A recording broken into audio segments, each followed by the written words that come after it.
There was an article in Fortune magazine. It said that without two characteristics, you would not be able to sustain a business in this millennium.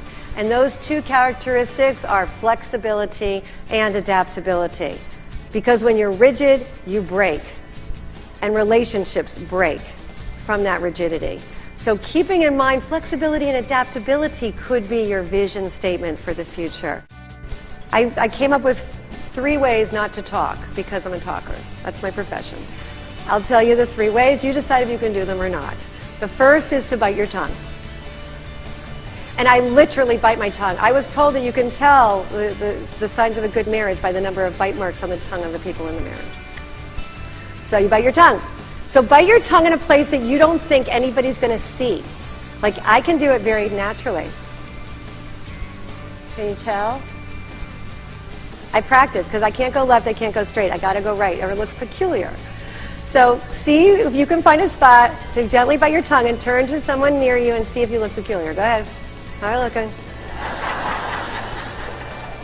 And then you learn so much more. So number 1 tip for not speaking, because you're asking questions, you don't want to answer your own question, is to bite your tongue. The second active listening idea is, I call, drink heavily. What I mean by that is I have opportunities where I can actually drink water or tea when I'm with a client. And sometimes you can, sometimes you can't. But I know when I'm drinking, I can't talk. So I'll ask a question, what's most important to you about? And then I take a sip. And then I'll say, and why is that? And I take another sip. And it's amazing how much money I've made drinking. It's incredible. Because I just ask the question and then I take a sip. And it prevents me from talking. You have to ask them questions. So those who ask the questions have the power. Those who prepare most win. So be prepared with the word really. Be prepared with the question. What's most important to you about? Why is that? Anything else? Really? And also, the third most critical golden nugget is that people are persuaded most by their own words. People are persuaded most by their own words. So listen to the words that they say and use those words in conversations with them so that they can relate to you. You build a stronger bond. My mother told me to come home from school on spring break, freshman year of college, and she said I was coming home because she wanted me to learn how to sell. And she said, because without sales, you have nothing. I said, wow, okay, I'll come and learn how to sell.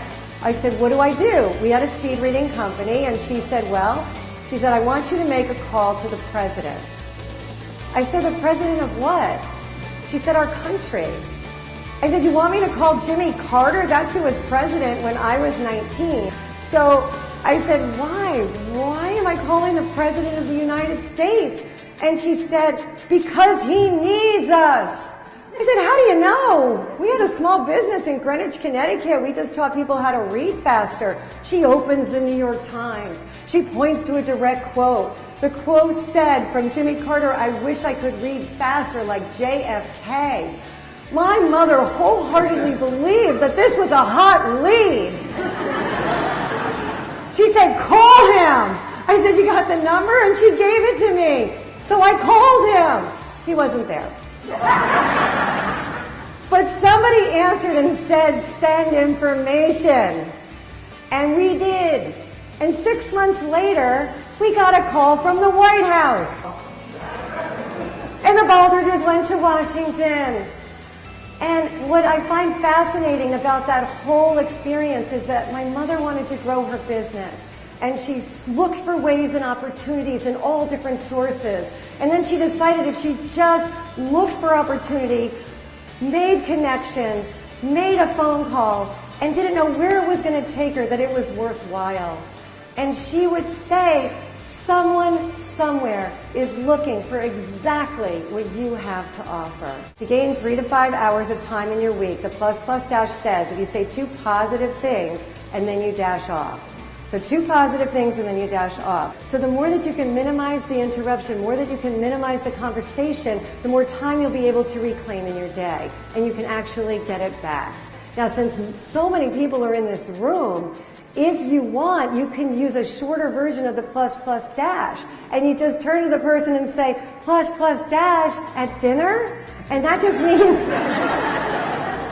I'm nice, you're nice, gotta go. So Danny, plus dash, lunch tomorrow? Great. And Steph might not want to say plus dash because it takes too long. So we'll just say PPD, I'm nice, you're nice, gotta go. So this is a way that you can use as code in your pharmacies to save time.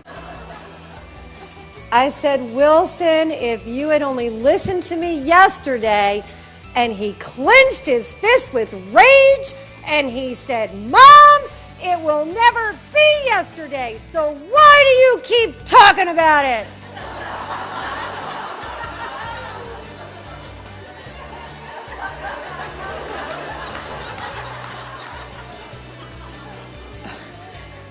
It will never be yesterday.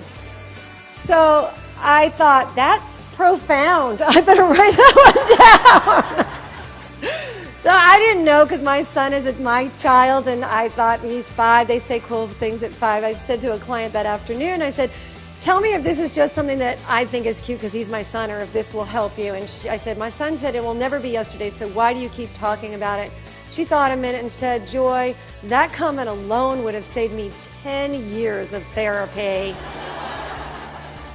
So it will never be yesterday. You have to think, what are you going to do to further your success for tomorrow?